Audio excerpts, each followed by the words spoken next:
아멘. 아멘. 아멘.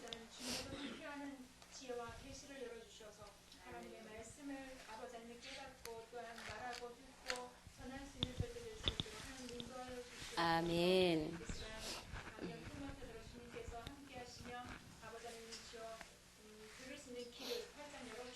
아멘.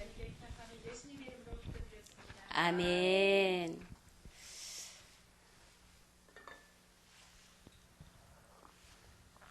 제가 오늘 여러분들에게 나누어 드린 강의 계획서 한번 보겠습니다.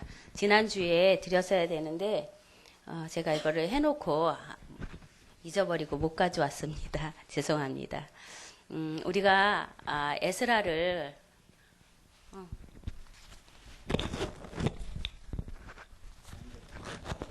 이렇게 반대로 이렇게 우리가 에스라를 이렇게 공부하는 데 있어서 이게 3학점입니다. 학점으로 따지면 3학점의 그 전공 과목입니다. 구약 전공 과목이면서 그리고 또 90분 동안 수업해야 할 1시간 반 동안 수업을 해야 하는 그런 분량을 가지고 있습니다. 그 과목 개요를 보면은 에스라입니다. 하나님께서 느헤미야를 통해서 주신 포로 기한에 관한 약속이 어떻게 성취되어 가는가를 보여주며 또 이스라엘을 향한 영원한 언약을 완성해 가기 위해 포로들을 귀환하게 하여 주신 것입니다.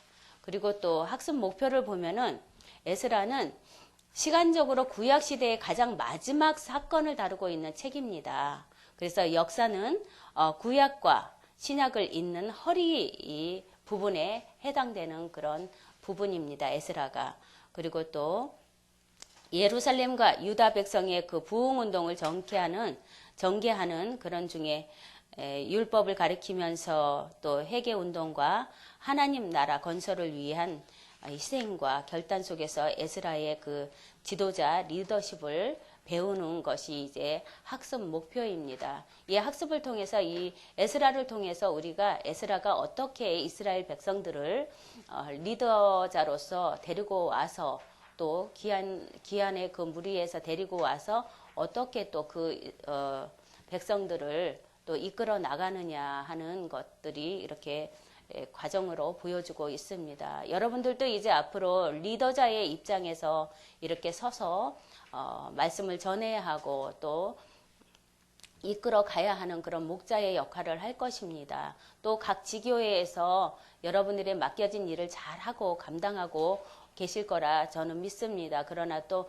우리가 배우지 않고서는 절대로 또 우리의 행동으로 나오지 않는다라는 것입니다. 3살 버릇 여든까지 간다고 그런 우리 한국의 속담이 있습니다. 3살 때 배웠기 때문에 그걸 또 내 것으로 받아들이고 버리지 못했기 때문에 여든의 그런 나이에서도 그 3살에 배웠던 그런 행동을 하는 것입니다. 그러나 우리가 정말로 하나님의 은혜 가운데서 이제 새 사람이 되었습니다. 새 피조물로 변화를 되었습니다. 이전 것은 다 버려야 한다라는 것입니다. 오늘 이전에 그 습성들을 다 버리고 정말로 복음 안에서 주님이 복음 안에서 성경 말씀 속에서 어떻게 우리가 행동을 해야 하는 것을 이렇게 또 가르치고 있기 때문에 그것을 또 내 것으로 체질적으로 받아들여서 뿌리 내려서 또 우리의 삶 가운데서 보여주어야 하는 것이 리더자의 모습입니다. 아버지가 비틀비틀 거리면 그 뒤에 따라오는 자녀도 비틀비틀 그렇게 걸음을 걷습니다. 어쩌면 그렇게 가르쳐 주지도 않았는데 이렇게 지 아버지를 똑 닮았을까? 지 엄마를 저렇게 똑 닮았을까? 저 할아버지를 똑 닮았을까? 그것은 그 모습을 보여주었기 때문에 아이가 인지를 해서 그렇게 걷는 것입니다. 우리 아버지는 저렇게 삐뚤삐뚤 걸었어. 저렇게 걷는 거야. 오리가 뒤뚱뒤뚱 걷는 것처럼 그렇게 걷는 모습을 보여준다라는 것입니다. 올곧게 가는 아버지 밑에서는 올곧은 자녀가 나올 수밖에 없다라는 것입니다. 이것이 곧 성경 말씀입니다. 성경 말씀에서 우리가 어떻게 무엇을 해야 하는지에 그 하나부터 열까지 그 머리털까지도 세시는 바 되시는 주님께서 정확하게 가르쳐주고 말하고 있다라는 것입니다. 그래서 오직 성경 말씀은 순종밖에는 없다라는 것입니다. 불순종하기 때문에 그렇게 또 우리의 또 불미스러운 그런 모습들을 보여주기도 하는 것입니다. 그래서 인간은 죄성이 있다라고 그렇게 말하기도 합니다. 그런데 그것을 또 합리화시키면 안 됩니다, 여러분. 또 인간은 원래 그래. 원래가 아닙니다. 인간은 원래 선했습니다. 아멘. 그리고 수업 진행 방식은 강의와 토론입니다. 거의 뭐 이제 제 일방적인 저희 강의를 합니다만은 수업의 그 매체는 교재와 개역 성경을 가지고 하고 주 교재는 이제 QA 성경 탐구 시리즈 제가 오늘 여러분들에게 드린 그런 그 주석입니다. 제가 임의로 만든 것이 아니라 학자들이 만들어낸 성경 말씀의 그런 주석이기 때문에 여러분들의 또 이 수업을 받고 또 삶 가운데서 또 교회에서 이렇게 사역 가운데서 꼭 필요한 교재들입니다. 그리고 또 보기 쉽게 그렇게 만들어져 있기 때문에 제가 이 교재를 많이 사용을 합니다. 그리고 참고 도서는 여러분들 성경을 좀 많이 읽으시기 바랍니다. 뒷장에 보면은 제가 이렇게 그 출석을 여러분들 점수를 이렇게 하는데 출석 점수를 제일 많이 줍니다. 출석만으로 가반수를 넘게 60점을 줍니다. 그리고 과제물은 에스라 성경 읽기입니다. 여러분들 꼭 읽고 오셔서 이렇게 또 수업 중에 다 못 읽을 때도 있습니다. 그런데 이제 꼭 이렇게 집에서 학교 오실 때 이 수업이 있는 날 아니면 평상시에도 이 에스라를 한번 꼭 읽어보시기 바랍니다. 그래서 과제물은 에스라 성경 읽기입니다. 그리고 강의 주제 계획표를 보면은 저번 주에 우리가 강의 소개를 했습니다. 그리고 서론에 대한 그런 부분을 했습니다. 그리고 오늘 2강입니다. 여호와의 말씀이 고레스를 통해서 성취되다. 돌아온 자들이 본성에 가다. 오늘 1장과 2장 할 것입니다. 우리가 이 수업이 짧아요. 그렇기 때문에 강의가 그래서 이렇게 짧게 한 주에 두 과목을 이렇게 할 것입니다. 그래서 짧지만은 또 여러분들과 함께 소통하면서 오늘 나누어드린 이 교재 속에서 함께 수업을 해보도록 하겠습니다. 우리 에스라 서론 한번 보겠습니다. 지난주에 에스라 서론을 했는데 에스라 서론 맨 처음에 에스라 서론입니다. 교재 에스라 서론에서 이 에스라서는 본서와 느헤미야가 내용상 긴밀한 관계를 가지고 있어서 구약에서는 한 권으로 히브리서 역에서는 한 권으로 이렇게 보았습니다. 그런데 이제 이 70인 역에서는 본서를 각각의 한 권씩 이렇게 나누어서 에스드라스라고 칭했고 또 벌게이트 역에서는 에스라로 칭해서 이제 오늘날까지 이렇게 에스라, 느헤미야 이렇게 따로따로 이렇게 구분이 되어서 보게 된 것입니다. 그리고 3번에 보면은 본서의 기록 연대는 언제인가입니다. 연대는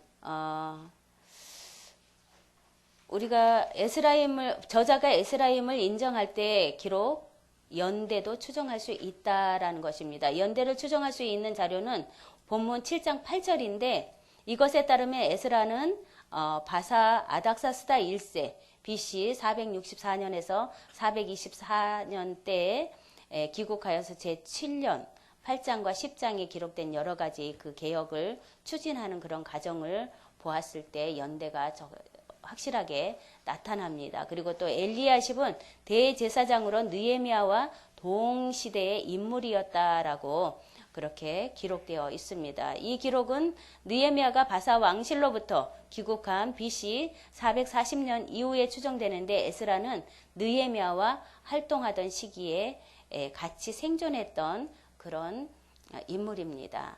그래서 우리가 지난주에 그 페르시아의 그 왕들의 이름을 이렇게 칠판에 이렇게 써서 보았습니다. 여러분들 생각나십니까? 페르시아의 그 왕들의 이름이 이 에스라에서 많이 나옵니다.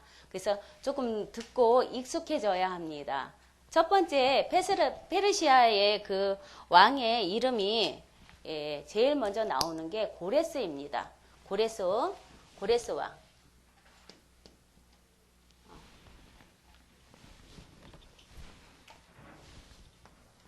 고레스 왕이 나옵니다.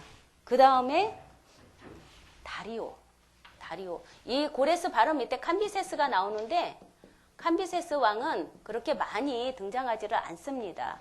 그리고 다리오 왕이 있습니다. 다리오. 글씨를.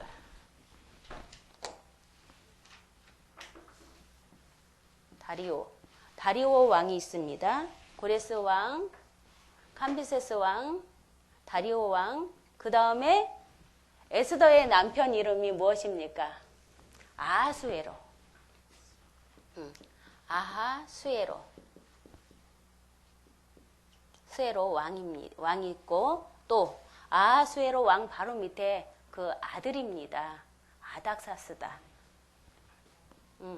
아닥사스다. 여러분들이 이게 페르시아 왕의 이름들입니다. 그런데 이제 이 우리가 제일 많이 이렇게 지금 우리 이 에스라와 느헤미야의 그 왕의 그 시대는 바로 아닥사스다. 이 시대입니다.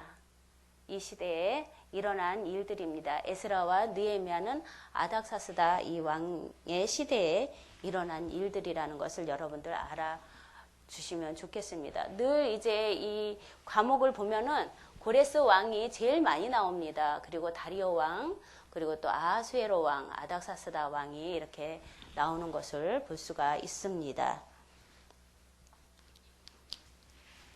그래서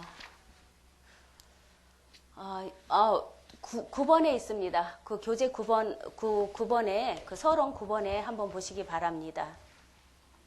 유다인의 그 박스 안에 있는 그것을 한번 보겠습니다. 유다인의 귀환과 예루살렘의 복구에 대한 일람표인데 이 연대를 이렇게 보면은 BC 586년입니다. 그 당시에 바사 왕은 느부갓네살 왕이었습니다. 느부갓네살 왕이었고 또 유다의 지도자는 시드기야였습니다. 그래서 그 사건은 이 느부갓네살 왕과 또 시드기야 지도자의 사이에서 일어났던 사건은 예루살렘 함락이었습니다. 그리고 또 BC 538년에서 537년에서 바사왕 고레스 그리고 유다의 지도자는 스룹바벨과 예수아입니다.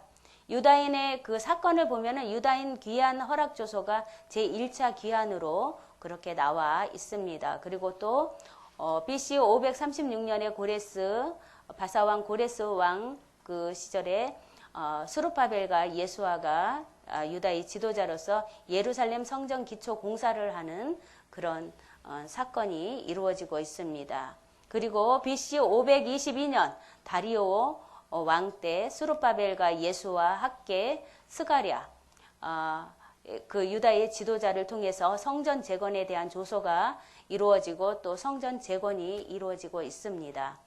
그리고 516년 BC 516년 다리오 왕 바사왕 다리오 왕에 의해서 스룹바벨과 예수와 학계 스가랴가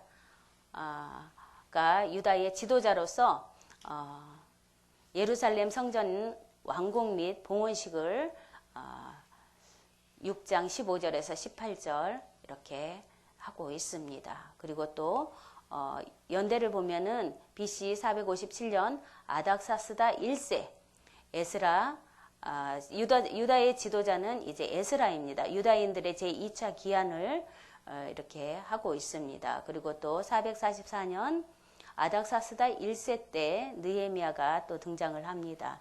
유다인들의 제3차 기한입니다. 예루살렘 성벽 건축을 건축의 사건을 두고 있습니다. 이래서 이렇게 페르시아의 그런 왕들을 통해서 또 유다의 지도자들을 통해서 어떻게 예루살렘에 포로들을 데리고 와서 귀환을 해서 성전을 건축하는 그런 모습들을 이렇게 1차, 2차, 3차에 의해서 포로들을 데리고 와서 성전 건축하는데 또 완공하고 또 성벽까지 마무리하는 그런 단계를 볼 수가 있습니다. 10절에, 이 10번에 보면은 북이스라엘이 남유다와 달리 포로로부터 돌아오지 못한 이유가 무엇인가입니다. 아시리아에 의해서 포로로 잡혀간 북왕국 이스라엘 백성들은 돌아오지 못했습니다. 그들은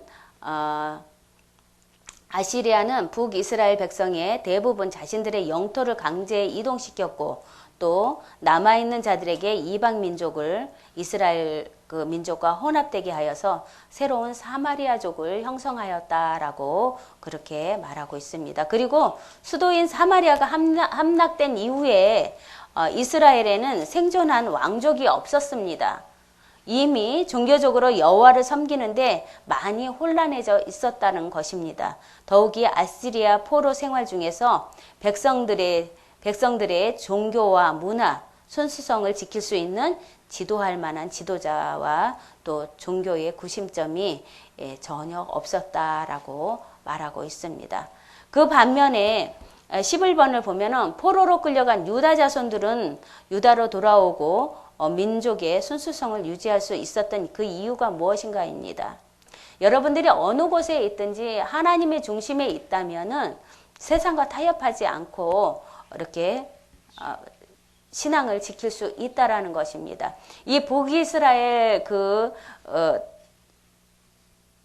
이 남유다 북이스라엘 사람들은 열지파들은 세상과 타협을 했기 때문에 다 무너져 버린 것입니다. 시조차 남지 않았다라는 것입니다. 그러나 남유다의 그 두 지파, 베냐민 지파와 유다 지파는 바벨론으로 갔지만은 북이스라엘과 상황이 너무나 달랐다라는 것입니다. 바벨론이 유다 정복을 하였지만 피정복 그 민족에 대한 정책이 많이 관대했다라는 것입니다. 그래서 고레스는 회유 정책을 펴서 포로로 데리고 온 사람들에게 너희들 마음대로 살아, 너희 종교생활 해도 되고 또 가족 단위로 시족 단위로 이루어서 살아도 되고 또 학교도 지어서 또 공부도 해라는 그런 여유로움을 보여주었습니다. 단지 이렇게 나라를 떠나서 이스라엘이라는 나라를 떠나서 페르시아에 살지만은 너희들의 포로로 이 땅에 와서 살지만 너희들의 삶을 내가 인정할게 라고 고레스 왕은 이렇게 이스라엘 그 포로민들에게 이렇게 많이 관대한 그런 정책을 펼쳐 주었습니다. 그래서 그들은 이제 어느 곳을 가든지 예배를 드렸다라는 것입니다. 그리고 또 다윗의 왕통을 잇는 다윗의 자손들과 함께 예배를 했기 때문에 하나님을 잊어버리지 않았다라는 것입니다. 그래서 우리가 예배를 놓치지 말자라는 그런 말을 많이 합니다. 예배를 놓치면 우리의 모든 것을 다 놓쳐버립니다. 생명까지도 이렇게 놓쳐버리는 그런 북이스라엘의 그런 모습이 보여질 수 있습니다. 그래서 우리는 예배 가운데서 하나님이 주시는 영적인 만나와 영적인 생수를 마셔야지만이 살 수 있는 것입니다. 그래서 어느 곳을 가든지 하나님과 함께하는 자들, 이렇게 남유다 사람들처럼 어느 곳에 가든지 그들을 통해서 그 지역이 변화를 시켜야 된다라는 것입니다. 그것이 하나님의 뜻에 의해서 이루어졌다라는 것입니다. 왜냐하면 고레스의 마음을 감동시키사 그랬습니다. 하나님께서 고레스의 마음을 움직이지 않았다면 남유다의 그 백성들에게도 그런 회유 정책을 펼치지 않고 이렇게 북이스라엘처럼 종교성까지 아마 막아버리는 그런 상황이 되었을 것입니다. 그래서 나 한 사람이 굉장히 중요하다라는 것입니다. 아유, 나 하나쯤이야. 그런 생각은 우리는 일체 하지 말아야 합니다. 어떠한 소속 속에서 정말로 내가 리더가 되어가지고 나를 통해서 이루어지는 그런 사람들, 나를 통해서 만나지는 사람들을 이끌어내는, 하나님 앞으로 이끌어내는, 그리고 또 변화시키는 그런 일들을 누가 해야 합니까? 여러분 한 사람 한 사람이 해야 된다라는 것입니다. 그것 또한도 하나님께서 우리에게 주신 시와 때를 이렇게 만났기 때문에 오늘 늦었다고 생각하지만 이렇게 이 자리에 나와서 앉아 계시는 것도 이 하나님의 시간표 속에 개입되어 있다라는 것입니다. 그래서 언제든지 이제 제가 여기 오기 전에 전화 한 통을 받았습니다. 그분도 이렇게 저보다는 나이가 조금 한 3살, 4살 조금 이렇게 어린 분인데 예전에 이제 신학 공부를 하고 그렇게 전도사 그런 과정을 다 밟았는데 사는 게 너무 힘들어서 내려놓고 살다가 보니까는 나이가 어느새 이만큼 먹었다. 그런데 지금에 와서 하나님께서 사방을 다 막아버리셨대요. 그래가지고 첫사랑을 회복하라고 하는데 정말로 막막해서 못하겠다 라는 그런 전화를 받았습니다. 우리는 항상 세상과 정말로 갈등을 많이 합니다. 그랬을 때 제일 먼저 우리는 그 우선순위가 무엇인가 먼저 여러분들 생각해 보십시오. 그 우선순위를 놓쳤기 때문에 맴도는 것입니다. 그 우선순위를 빨리 찾는다면은 시간을 앞당길 수 있다라는 것입니다. 그래서 제가 그분한테 이야기해 주기를 권사님의 삶 가운데서 우선순위가 제일 무엇이냐라고 물어보았습니다. 그랬더니 지금은 돈이래요. 아직도 멀었습니다. 그리고 끊어요. 그러고 왔거든요. 근데 진짜 어떠한 그런 상황 속에서 하나님이 주시는 지혜, 나의 마음에 깨닫는 그런 일들이 있다면 그것을 내 것으로 이렇게 바꾸어야 합니다. 그리고 또 하나님이 주시는 말씀이다 생각하고, 왜냐하면은 내가 때로는 듣지 못할 때 옆에 사람의 주변을 통해서 이렇게 말하는 것을 또 들을 수 있어야 합니다. 그래서 이스라엘 백성들이 페르시아 고레스 정치하는 그 땅에 가서 정말로 얼마나 힘들었겠습니까? 나라를 잃어버리고 와가지고 그 삶이 얼마나 힘들었겠습니까? 그러나 그 속에서도 정말로 하나님을 놓치지 않고 살았기 때문에 그 종교의 그 순수성을 유지할 수 있었다라는 것입니다. 외국에 나가보면 외국자가 됩니다. 외국에 나가보면은 정말로 나라를 떠나서 산다라는 것이 붙기만 봐도 마음이 설레입니다. 너무 좋습니다. 외국에 나갔을 때 그 사람의 민족성이 드러나는 것처럼 또 내 교회를 떠나서 내 민족을 떠나서 선교지로 갔을 때 내가 만난 하나님, 정말로 나와 함께하는 하나님을 더 소중하게 더 깊게 만날 수 있다라는 것입니다. 그래서 이 남유다 사람들이 정말로 그 순수성, 민족의 그 순수성을 놓치지 않고 디아스포라로 이렇게 흩어져 살았지만은 그래도 그 속에서 또 고레스 왕의 마음을 감동시킨 하나님이 계셨기 때문에 그들이 포로 생활을 하면서도 신앙을 지킬 수 있었다라는 것입니다.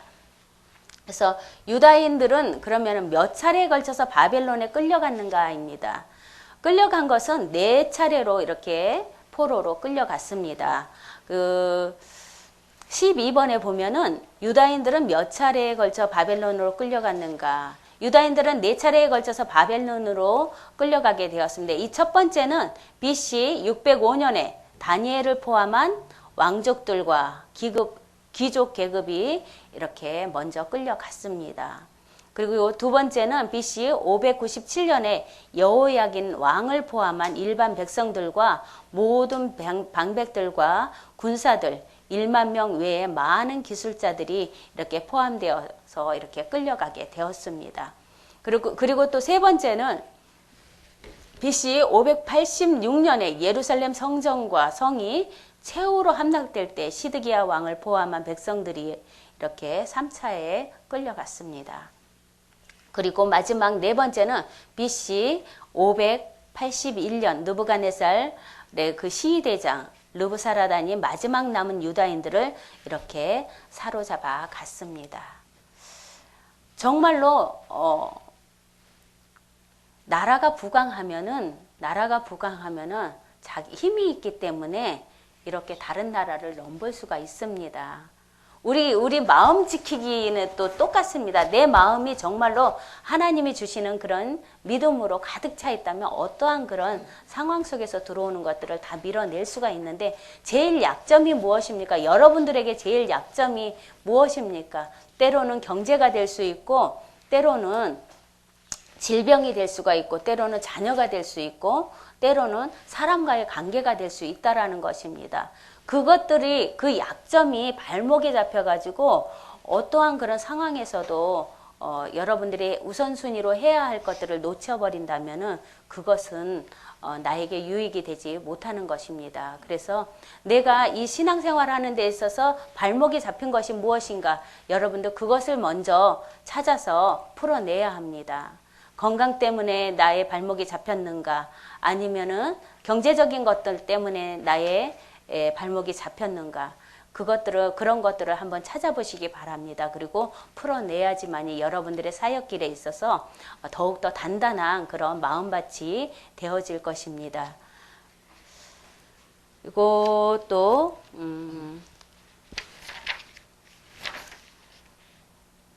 에스라와 느헤미야는 어떤 인물이었는가입니다. 15번에 서론 15번에 에스라와 느헤미야는 어떤 인물이었는가.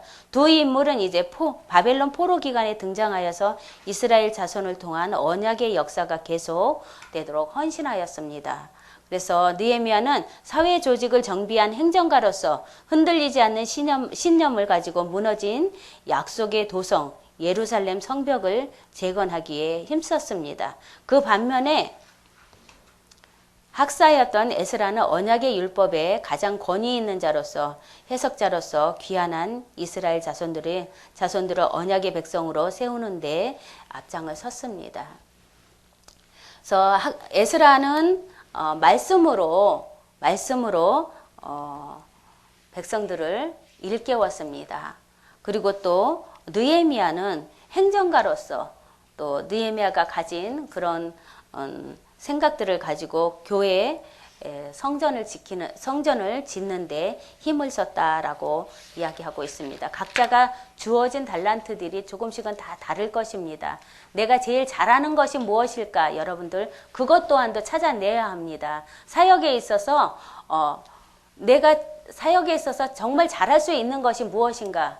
그 달란트를 찾아서 그 달란트를 키웠을 때 그 목회의 그 방향성이 정확하게 드러납니다. 그것이 없을 때는 중구난방입니다. 이것도 해보고 저것도 해보고. 우리가 그러죠. 요즘 그 골목 식당이라는 그런 그 백종원이 나오는 그런 프로그램이 있습니다. 정말로 초보자들에게 자기의 그런 레시피를 가르쳐줘서 이렇게 그 식당을 일구어지는 그런 모습을 일으키는 모습을 그렇게 볼 수가 있는데, 정말로 우리는 백종원 같은, 저희가 그것을 보면서 영적으로 느끼는 게 정말로 백종원 같은 지도자가 되어야 되겠구나. 정말로 내가 가진 것, 그 사람이 그냥 그 자리에 있었겠습니까? 많은 그런 실패도 겪었고 어떠한 그런 다방면에 다 모르는 것이 없더라고요. 음식으로 따졌을 때는 정말로 모르는 것이 없어요. 그리고 또 쉽게 여자들보다도 쉽게 음식을 만들 수 있는 방법을 가르쳐 주더라고요. 그리고 또 맛있어요. 그러니까 사람들이 그가 만든 음식에 정말로 먼 길을 마다하고 와서 먹고 간다라는 것입니다. 우리가 말씀의 요리사가 되어야 한다라는 것입니다. 저는 그것을 보면서 말씀의 요리사가 되어야 되는구나. 그래야지만이 그것이 우리의 내공입니다. 하나님이 주시는 지혜와 능력, 권세에 다 플러스 되는 것입니다. 양념으로 다 플러스 되는 것입니다. 그리고 하나의 음식, 말씀이 딱 만들어졌을 때 정말 맛있다. 이 교회의 목사님 말씀이 정말 맛있다. 우리는 음식입니다. 영적인 말씀도 음식입니다. 그래서 여러분들이 정말로 다방면에 그런 문서들도 보고 책도 보아서 정말로 나만의 정확한 레시피를 가지고 말씀을 전했을 때 어느 상황에 가서도 똑같은 그런 맛이 나올 수가 있어야 되는 것입니다. 그래서 말씀의 능력자들이 되기를 저는 여러분들에게 축원합니다. 왜냐하면은 그것이 힘입니다. 말씀이 이 안에 뿌리 박혀져서 입만 열면은 말씀이 나와야 되는데 입만 열면 세상 얘기가 나오면 안 됩니다. 우리가 그래서 이 신학의 과정이 필요한 것입니다. 왜 그냥 그냥 말씀 가지고 성경 말씀 가지고 하면 되지. 그런데 하나님은 그 과정도 본다라는 것입니다. 3년, 4년의 그런 과정 속에서 또 숙련하는 그런 과정 속에서 단련하는 그런 과정 속에서 하나의 그런 작품이 이렇게 딱 나와서 그걸 가지고 이제 각 지교에 가서 여러분들 마음껏 펼칠 수 있는 그런 시간이 곧 올 것입니다. 그때를 생각하면서 꿈꾸는 것 같았도다. 그 다윗이 그 시편에 그런 말씀을 합니다. 이 돌아오는 그런 포로로 해서 돌아오는 그런 길에 그 표현이 꿈꾸는 것 같았도다라는 그런 꿈꾸는 것 같은 그런 꿈을 한번 꾸시기 바랍니다. 그래야지만이 나이는 숫자에 불과합니다. 그렇기 때문에 나이에 주눅들면 큰일 납니다. 하나님께서는 먼저 들어온 자가 나중되고 나중된 자가 먼저 된다라고 그렇게 말씀하셨습니다. 저희 교회에 이번에 등록하신 분이 계시는데 그분은 참 이렇게 이렇게 열심히 하려고 합니다. 청소도 토요일 날 청소도 하러 오시고 또 물 같은 것도 이렇게 강대상 위에다가 해놓으려고 하고 내가 무엇을 할까? 이 교회를 위해서 무엇을 할까? 항상 일거리를 찾는 분입니다. 그런데 우리 교회 이전에 있던 교회 성도님들은 전혀 그런 것이 없었습니다. 생겨 물을 떠달 줄을 아나 청소 빗자루를 들고 청소할 줄을 아나 한 번도 그걸 보지를 않았습니다. 5년이 다 돼가는데 근데 이 집사님이 이제 오셔가지고 그런 모습을 보니까 다들 부끄럽다고 왜냐하면 누군가 한 사람이 해야 한다라는 것입니다. 그것을 보여주었을 때 그게 학습이잖아요. 보여주었을 때 저렇게 하는구나 라는 것을 이렇게 자발적으로 이렇게 그런 마음이 들었다라고 그렇게 이야기를 하더라고요. 그래서 우리가 정말로 자발적으로 기쁜 마음으로 자원하는 마음으로 주의 일을 할 때 전혀 불평이 없는 것입니다. 오늘 본문 1장을 보면은 여호와의 말씀이 고레스를 통해 성취되다 라고 말씀했습니다. 우리 지난주에 1장 하다가 중단하였습니다. 1장 1절 바사왕 고레스 원년에 여호와께서 예레미야의 입으로 하신 말씀을 응하게 하시려고 바사왕 고레스의 마음을 감동시키심에 저가 온 나라에 공포도 하고 조소도 내려 가로되 바사왕 고레스는 말하노니 하늘의 신 여호와께서 세상 만국으로 내게 주셨고 나를 명하사 유다 예루살렘의 전을 건축하라 하셨더니 라고 말씀하고 있습니다. 그래서 이 1장에서부터 1절에서부터 11절까지 여러분들 저번 주에 한번 다 읽어보셨을 것입니다. 그래서 이 1장의 개요를 보면은 본서는 서론격인 이 본장은 언약의 백성인 이스라엘 자손을 회복시켜 주는 주요 주제를 가지고 있습니다. 그리고 또 회복은 바사왕 고레스가 유다인들에게 예루살렘에 들어가서 하나님의 전을 지키는 것과 이것을 위해 주변 사람들이 여러 준비물로 도와줄 것을 명하는 조서로부터 시작이 됩니다. 이와 같이 고레스 조치는 여호와 하나님의 뜻, 즉 선지자 예레미야에 의해서 예언된 말씀이 성취되었습니다.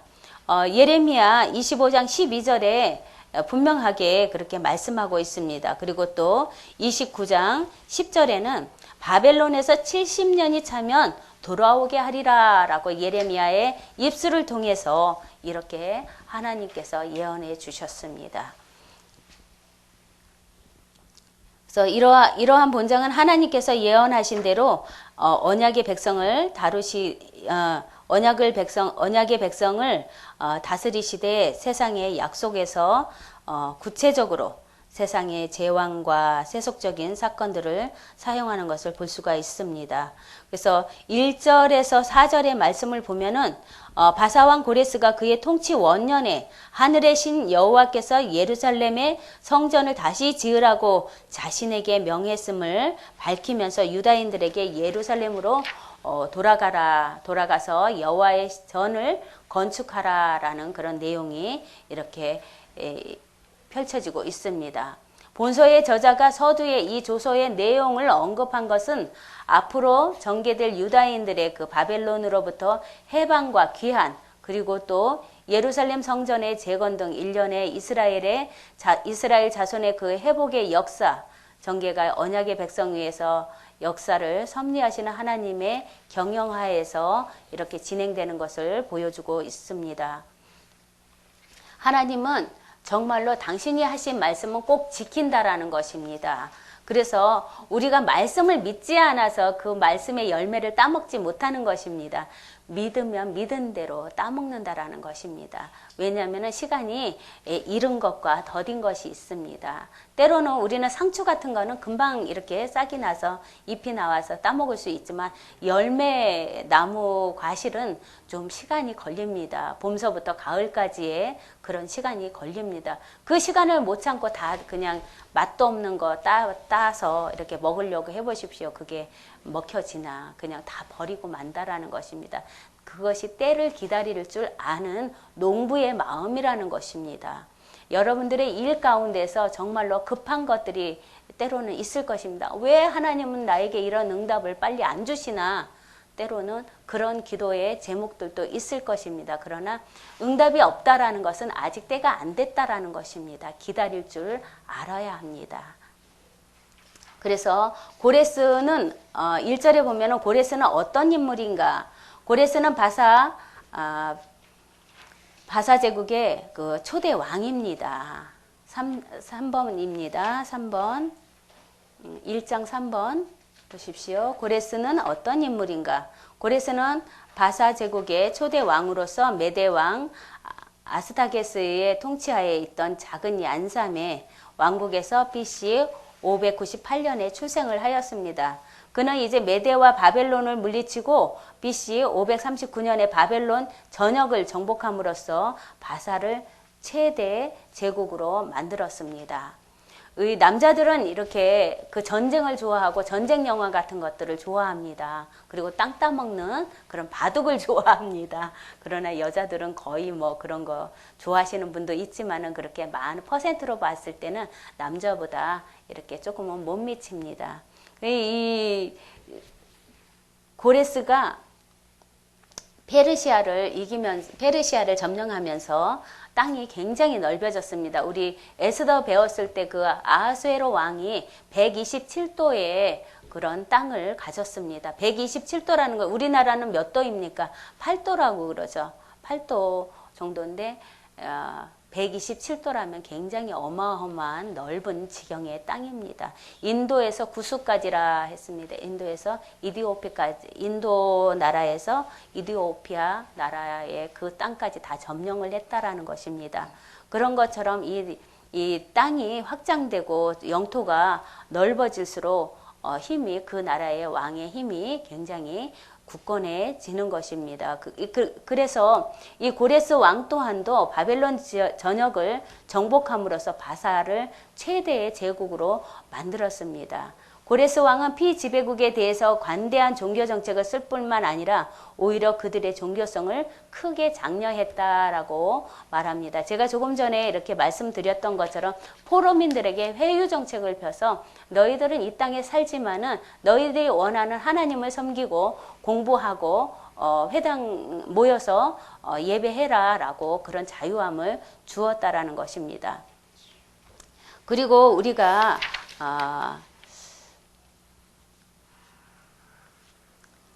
이스라엘 백성들이 이제 고레스가 이스라엘 백성들에게 너희 땅으로 가라 했을 때 무엇을 주었습니까? 6절에 보면은 그 사면 사람들이 온 그릇과 황금과 기타 물건과 짐승과 보물로 돕고 그 위에 예물을 즐거이 드렸다라고 말합니다. 고레스 왕이 또 여호와의 전 기명을 꺼내니 옛적에 느부갓네살이 예루살렘에서 옮겨다가 자기 신들의 당에 두었던 것이라라고 말합니다. 바사왕 고레스가 고지기 미드랏을 명하여 그 그릇을 꺼내어 계수하여 유다 목백 세스바살에게 붙이니 그 수요가 금반이 30이요 은반이 1천이요 칼이 29요 금대접이 30이요 그보다 차한 은대접이 400열이요 기타 기명이 1천이니 은은 금은 기병의 도합 5,400이라 사로잡힌 자를 바벨론에서 예루살렘으로 데리고 올라올 때 세스바살이 그 기명을 다 가지고 왔더라라고 이야기를 합니다. 이렇게 너희들을 이제 너희 땅으로 돌아가라 했을 때 그냥 보내지 않았다라는 것입니다. 옛적에 느부갓네살 선조 그 고레스의 그 선조가 느부갓네살 왕이 이스라엘 백성들을 포로로 이렇게 데리고 오면서 성전에 있었던 그런 모든 그런 기구들을 다 가지고 와서 자기의 신당에 두었다라는 것입니다. 이스라엘의 하나님은 우상이 없습니다. 형상이 없습니다. 그러나 이방신들은 다 어떤 갖가지 그런 모양들을 다 이렇게 우상을 신상을 만들어서 섬기고 있었습니다. 그래서 이들이 제 전쟁에서 이제 제일 승리했을 때 제일 먼저 무엇을 갖고 오냐면 그 나라의 우상을 가지고 옵니다. 그래서 그 우상을 한 부분에다 이렇게 세워놓고 거기 그 우상에 절하고 또 그 우상이 그 나라를 위해서 복을 빌어줄 거라는 그런 마음을 가지고 있기 때문에 제일 먼저 그 나라의 신들을 전쟁에서 이기면 가지고 온다라는 것입니다. 그런데 우리 그 이스라엘에서는 신상이 없잖아요. 하나님은 신상이 없잖아요. 살아계신 분이기 때문에. 그래서 무엇을 가지고 갔냐면은 그 제사 지내는 그런 그릇들을 다 가지고 갔던 것입니다. 그래서 이제는 또 제사를 이제 너희 고향으로 돌아가라 했을 때 제일 먼저 주는 것이 이제 고향으로 가면은 무엇부터 해야 합니까? 예배를 해야 하는 것입니다. 성전에서 예배를 해야 되기 때문에 그 그릇을 다 꺼내서 이제 이것까지도 다 가지고 가라라고 그렇게 준 것입니다. 우리가 예배의 중점이 되었을 때 하나님이 그 예배를 드리기 위해 필요한 모든 것들을 그 한 사람의 마음을 움직여서 다 해주신다라는 것입니다. 제가 참 힘들었습니다. 3월 달에 이렇게 교회에 재정적으로 힘들었습니다. 그랬을 때 제가 어떻게 기도했냐면 하나님, 이 3월달 이 교회 하나님께 드립니다. 그랬어요. 드립니다. 아버지 알아서 하세요. 깜깜하더라고요. 임대료도 있지, 뭐 각종 세금도 있지. 드렸어요. 하나님 알아서 하세요. 나 몰라요. 그랬어. 안 그러면 내 생각으로 했을 때 머리가 터져버리겠는 거야. 깜깜해요. 뭐 예배를 드려야지 어떠한 그런 물질로 인해서 세금이라도 내는데 예배가 중단돼 버리니까는 그런 것들 또한도 중단이 돼 버리더라고요. 필요한 것들도. 그래서 고민해봤자 답도 없고 아버지 알아서 하세요. 우리 교회 알아서 하세요. 그랬더니 하나님께서 거기에 필요한 것들을 사람을 통해서 생각지도 않은 사람을 통해서 그렇게 채워주시더라고요. 그래서 3월달을 또 보냈습니다.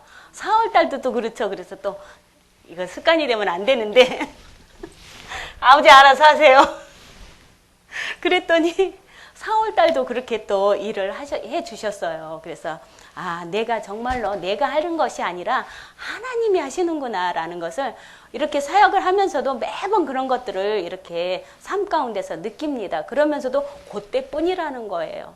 그때뿐 이렇게 또 망각의 그런 것들이 많아서 여러분들이 삶 가운데서 정말로 막혀 있다면 하나님께 그 문제를 올려드리십시오. 그러면 풀어지더라고요. 왜냐하면 그걸 또 믿어야 합니다. 내가 올려놓고 될까? 그러면 그건 100% 안 됩니다. 하나님 콩고물이라도 떨어뜨려 주세요.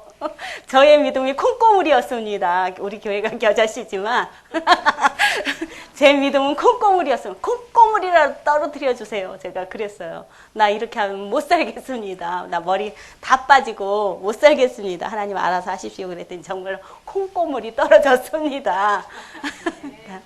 올려드리십시오. 여러분들 믿음을 가지고 올려드린다면은 그것은 또 받은 줄로 믿고 감사하니까 되더라고요. 그래서 이스라엘 백성들도 그냥 갈 때 너희들 그냥 가가 아니라 정말로 그에 필요한 그 모든 것들을 다 꺼집어내서 금이며 은이며 예배 때 필요한 그런 모든 것들 또한도 그렇게 너희들 다 가지고 가라.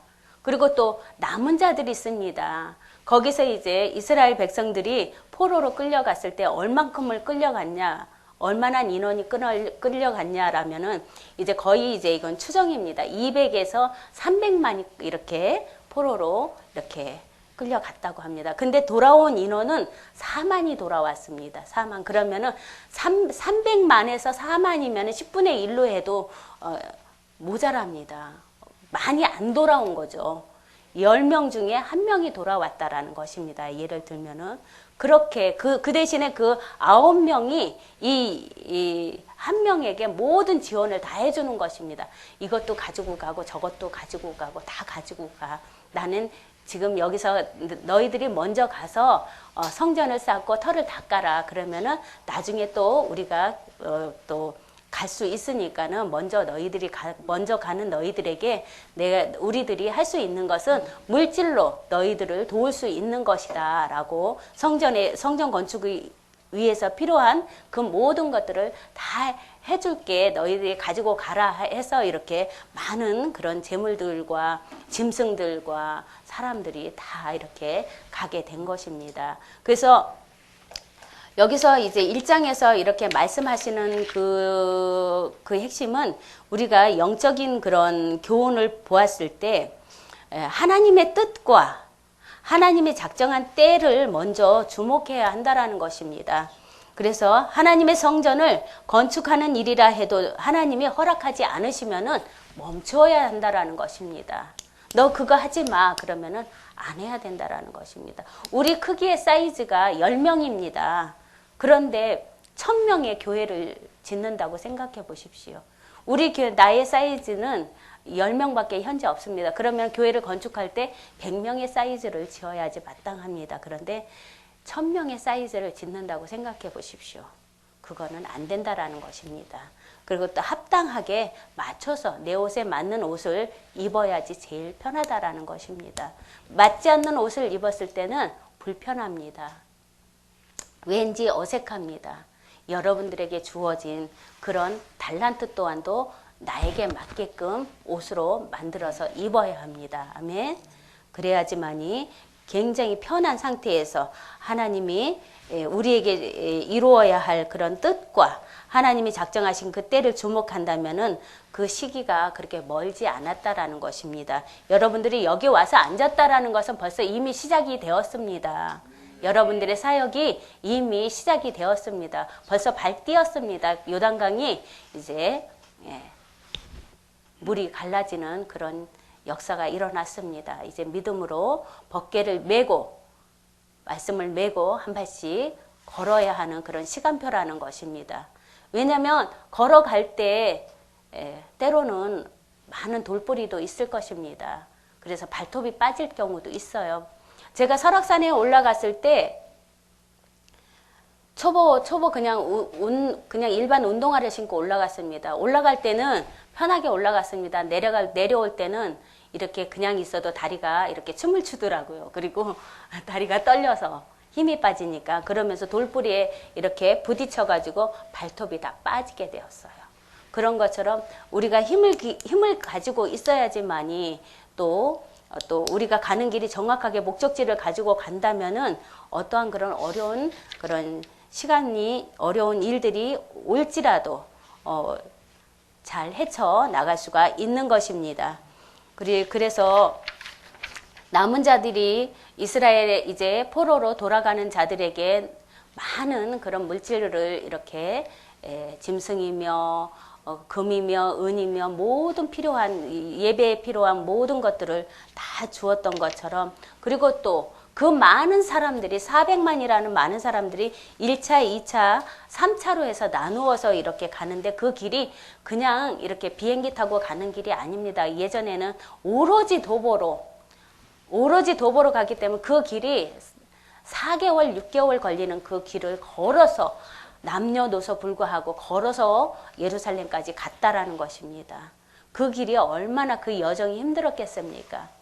그 많은 사람들이 무리를 져서 가는 그런 모습을 여러분들 생각해 보십시오. 우리가 가나안을 가는 그런 여정으로 이렇게 생각한다면 그 길이 결코 힘들다 말할 수가 없습니다. 그래서 우리 1장에서 하나님이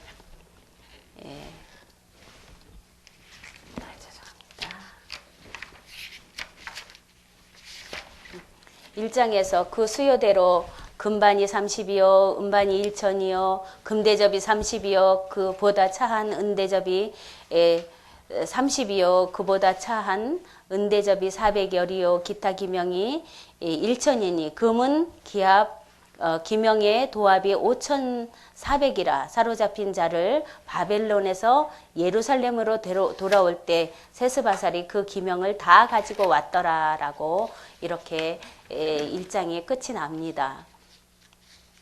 그래서 2장에 보면은 돌아온 자들이 본성에 거하다. 이제 돌아온 자들이 이제 포로로 이렇게 귀환해서 돌아온 자들이 이제 예루살렘에 이제 돌아왔습니다.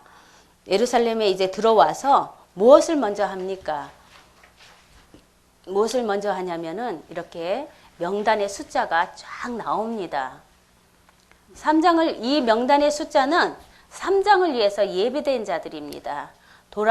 돌아온 자들, 성전을 건축하기 위해서 돌아온 자들의 그런 명단입니다. 또한 유대인의 그 순수성을 이렇게 또 보여주는 그런 명단입니다. 이방 신들과의 분리, 그리고 또 느헤미야를 보면서 그들이 예루살렘에 사는 나중에는 이제 이 성전을 이 많은 사람들이 성전을 건축하고 나서 다 각자의 주어진 그런 지방에 가서 이렇게 삽니다. 예루살렘이 그렇게 그리 넓지는 않습니다. 그래서 이 많은 사람들이 다 예루살렘에 와서 사는 것은 아닙니다. 그래서 성전 건축을 할 때는 다 같이 모여서 힘을 다해서 하고 또 다 짓고 나서는 흩어진다라는 것입니다. 2장의 중심이 되는 내용을 간략하게 이렇게 보면은 본장에서 바사왕 고레스를 통해서 내려진 유다인의 그 귀한령으로 예루살렘과 유다도에 이른 자들에 대하여 기술을 하고 있습니다. 그들은 이제 이 스룹바벨과 예수와의 그 통솔로 바벨론에서 포로 생활을 청산하고 그들의 본성으로 돌아왔는데 이들을 각 계보에 따라서 이렇게 나열해 놓았습니다. 돌아온 자들의 그 계보 나열을 볼 때 하나님께서 예레미야를 통해서 약속하셨던 그 이스라엘 자손의 회복이 구체적으로 어떻게 이루어졌는지를 알 수가 있습니다. 그래서 본장의 그 목록은 1절에서 70절의 그 본장의 목록을 어떻게 구성이 되어 있는가입니다. 귀한 자들의 목록은 먼저 그들을 지도한 지도자들의 이름이 먼저 기술되어 있습니다. 지도자들이 먼저 이름이 나와 있고 또 다음으로 일반 백성들의 숫자가 가게별과 도시별로 각각 기록되어 있습니다. 그리고 다음에는 제사장들과 레위 사람들의 명단과 숫자, 또 성전에서 봉사하는 여러 분류 사람들의 그 명단과 숫자들이 각각 기록되어 있습니다. 그리고 이스라엘 자손의 혈통을 입증할 수 없는 사람들과 또 계보를 따라 올라갈 수 없는 제사장들의 명단도 그 다음에 귀한민들의 총수를 밝히고 있습니다. 명단은 한 번에 귀환한 사람들의 명단이라기보다도 여러 차례에 걸쳐서 귀환한 사람들의 총 명단임을 분명하게 말하고 있습니다. 그래서 1절에서 2절의 말씀을 보면 이들은 이제 이 지도자들의 가문의 사람들이 이렇게 왔다라고 그렇게 1절에 이렇게 말하고 있습니다. 그리고 2절은 스룹바벨과 예수와 느헤미야와 스라야와 르엘라와 무르드게와 빌산과 또 미슈발과 비그예와 르흠과 비아나 등과 함께 나온 이스라엘 백성의 명수가 이러하니, 이 사람들은 이제 리더자들입니다. 스룹바벨, 또 예수와 느헤미야, 스라야, 르엘라야, 모르드게, 빌산, 슈발과 비그예와 르흠과 바하나와 함께 이렇게 나온 사람들의 이름이 이제 이스라엘의 지도자 리더들의 이름이 이렇게 나와 있습니다.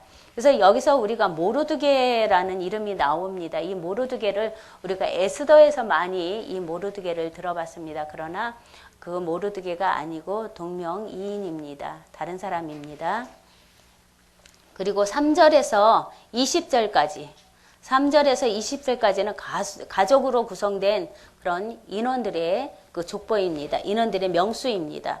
가족으로 구성된 인원들의 그 구성된 인원의 모습을 이렇게 볼 수가 있습니다. 바로스 자손이 2172명이요. 이렇게 스바다 자손이 372명이요. 이렇게 많은 그런 자손들이 3절에서부터 20절까지 이렇게 그 함께 나온 그 자손들이 이렇게 인원이 구성되어 있음을 볼 수가 있습니다.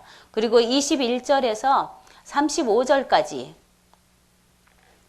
21절에서 35절까지는 도시의 이름, 그리고 또 예루살렘 중심으로 유다 지역의 이름이 이렇게 나옵니다. 베들레헴 사람이 123명이요. 느도바 사람이 56명이요. 아나도 사람이 128명이요.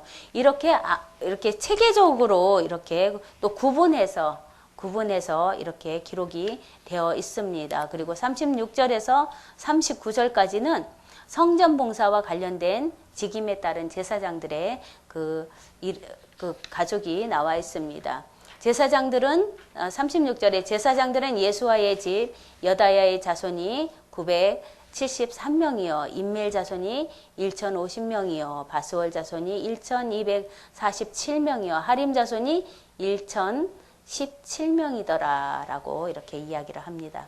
그리고 또 40절에는 레위 사람이 나옵니다. 레위 사람은 호다이야 자손이 곧 예수아와 감미엘 자손이 74명이요 라고 이렇게 레위 자손이 74명이 이렇게 왔습니다. 그리고 노래하는 사람들, 성전에서 노래하는 사람들도 이렇게 왔는데 아삽 자손이 128명이요. 아삽 자손이 128명이요. 128명입니다. 또 문지기 자손들, 또 성문을 닫고 열고 하는 사람들, 문지기의 자손들은 살롬과 아델, 달문과 악굽과 하디다와 소베 자손이 모두 139명이다 라고 이렇게 성전에서 일하는 사람들 너무너무나 디테일하게 이렇게 한 사람 한 사람 또 한 지파대로 또 한 가족대로 이렇게 다 나누어서 이렇게 기록되어 있음을 우리가 볼 수가 있습니다. 그리고 또 59절에서 63절은 족보를 증거하지 못하는 자들입니다. 우리가 제일 표현하기 쉽게 제가 채씨입니다. 전주 채씨입니다. 전주 채씨 분양공파 34대손이랍니다. 제가.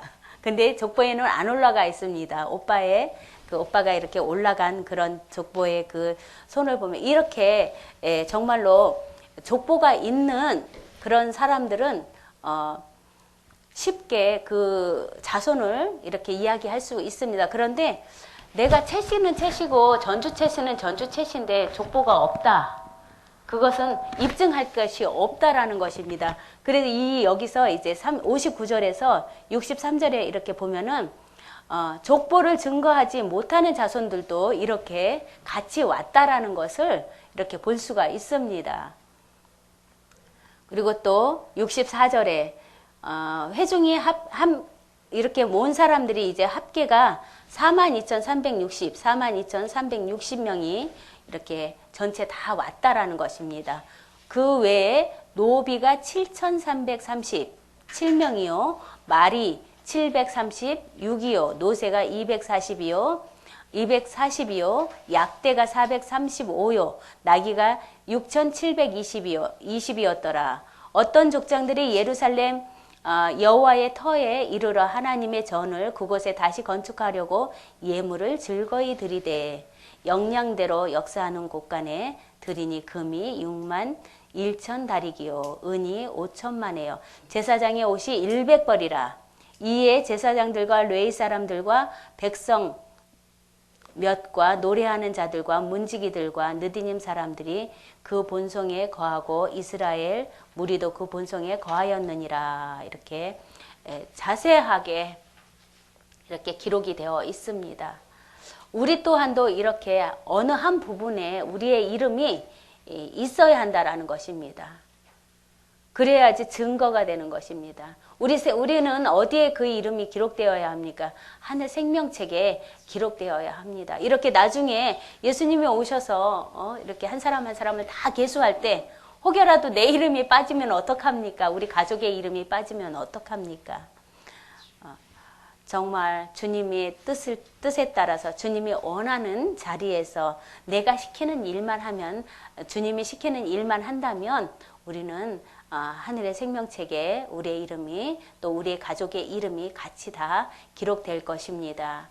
이처럼 2장에 돌아온 자들이 본성에서 거하는 그런 모습들, 이제는 이 3장에서는 이제 예배가 시작이 됩니다. 근데 이제 맨 처음에 이제 왔는데 3장에 이제 왔는데 3장에 왔는 이제 그 예루살렘에 왔습니다. 아무것도 없습니다. 횡령합니다.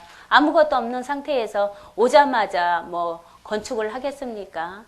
일단은 털을 닦는 그런 작업부터 주변을 깨끗이 청소하는 작업부터 해야 되기 때문에 3장에 와서는 이제 당분간 이제 에스라가 또 스룹바벨과 그 제사장들이 같이 왔기 때문에 백성들에게 예배를 하는 그런 모습이 이렇게 펼쳐질 것입니다.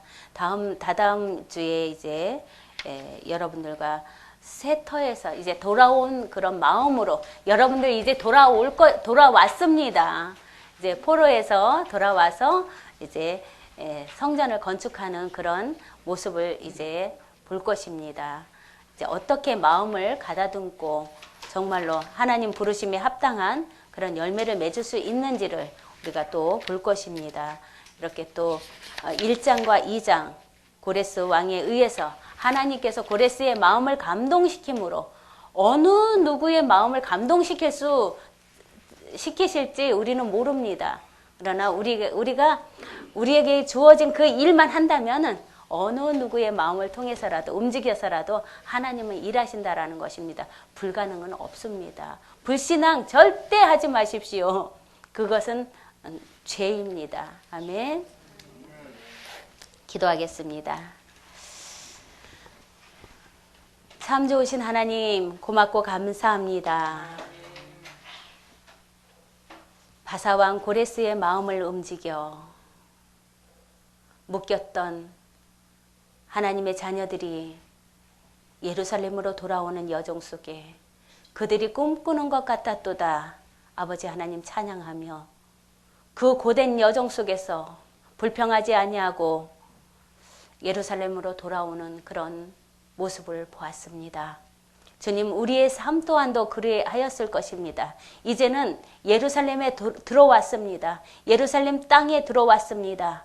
아버지 하나님, 이제는 마음의 성전을 잘 관리하고 또 육의 성전 또한도 잘 관리할 수 있도록 더욱더 강건한 믿음을 더하여 주시고 말씀으로 한 장에 한 장에 벽돌을 쌓는, 굳건한 벽돌을 쌓는 우리의 모습이 되게 하여 주옵소서. 한 주간도 주님의 은혜 가운데서 눈동자같이 지켜주시고 간구하는 기도 제목이 이루어지는 기쁨에 감사함으로 주님께 예배할 수 있는 우리 모두가 되게 하여 주옵소서. 예수님 이름으로 기도드렸습니다. 아멘. 감사합니다.